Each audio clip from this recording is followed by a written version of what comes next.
Perdana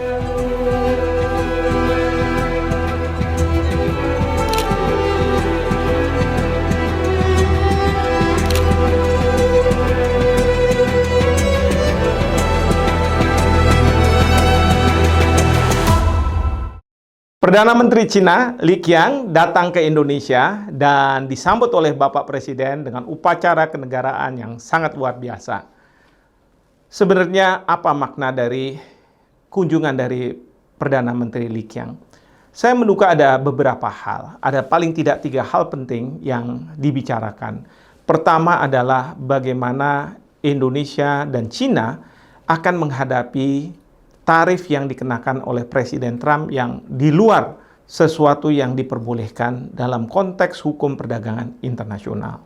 Yang kedua, berkaitan dengan kerjasama Indonesia dengan Cina di Laut Cina Selatan. Dari sisi kita menyebutnya sebagai Laut Natuna Utara. Dan yang terakhir adalah keberlanjutan kerjasama ekonomi Indonesia dengan Cina. Hal yang pertama, berkaitan dengan tarif. Saya memandang bahwa memang Bapak Presiden perlu menjalankan ketentuan yang ada di dalam pasal 3 Undang-Undang Hubungan Luar Negeri yang menyatakan bahwa politik luar negeri kita adalah politik luar negeri bebas aktif yang diabdikan untuk kepentingan nasional. Ini penting karena apa? Menurut saya tidak seharusnya tim negosiasi sudah pergi ke Amerika Serikat. Karena apa? Ketika tim negosiasi pergi ke Amerika Serikat, ternyata kita dikenakan tarif yang lebih tinggi. Yang tadinya 32%, bahkan sampai 47%. Bahkan ada persyaratan-persyaratan yang diminta oleh Amerika Serikat. Salah satunya, QRIS harus tidak boleh berkembang. Bagaimana? Ini kan kedaulatan negara. Belum lagi produk halal. Ini juga diminta untuk dihapuskan. Ini kita sudah punya undang-undang. Saya katakan, kalau misalnya ada negara yang mengganggu kedaulatan kita atau hak berdaulat kita, kita lawan. Oleh karena itu, saya berharap bahwa Bapak Presiden bisa bekerja sama dengan Cina dalam konteks menghadapi apa yang dilakukan oleh Trump.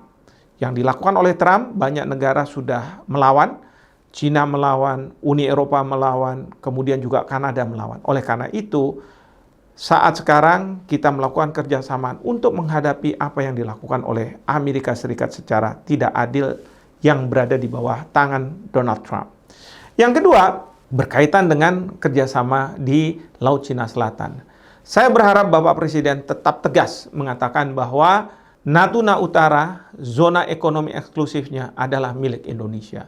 Memang itu bersinggungan dengan 9 garis putus yang diklaim oleh Cina. Tetapi hari ini, sampai dengan hari ini, kita tidak mengakui 9 garis putus yang diklaim oleh Cina. Oleh karena itu, saya berharap bahwa dalam kunjungan ini memang ada kerjasama antara Bakamla kita dengan Coast Guard dari Cina. Tetapi mudah-mudahan itu tidak berarti bahwa kita akan mengakui 9 garis putus.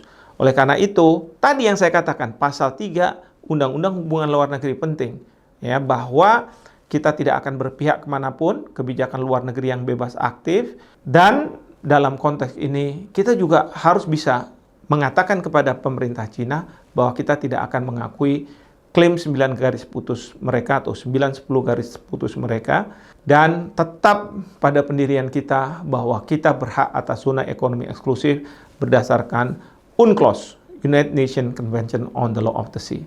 Dan yang terakhir adalah kesinambungan kerjasama kita dengan pemerintah Cina dalam konteks pinjam uang dari Cina. Memang Cina sekarang ini surplus, tentu kita bisa melakukan pinjaman ke pemerintah Cina sepanjang pinjaman itu tidak dijadikan alat oleh pemerintah Cina untuk menjajah kita. Karena pada era sekarang, kolonialisme memang sudah hilang, tetapi pemerintah suatu negara yang memiliki uang banyak, dia bisa membuat negara lain tergantung dengan ekonomi mereka, tergantung dengan pinjaman dari negara tersebut, sehingga negara tersebut bisa mengendalikan, mengintervensi kedaulatan dari negara yang punya ketergantungan terhadap ekonomi maupun pinjaman. Oleh karena itu, saya berharap Bapak Presiden dengan tegas yang selama ini selalu mendengung-dengungkan mengenai masalah kedaulatan dan hak berdaulat Indonesia untuk tidak mau tergantung secara ekonomi kepada pemerintah Cina. Meskipun kalau kita pinjam, ya tidak ada masalah sepanjang kita bisa mengembalikannya. Demikian.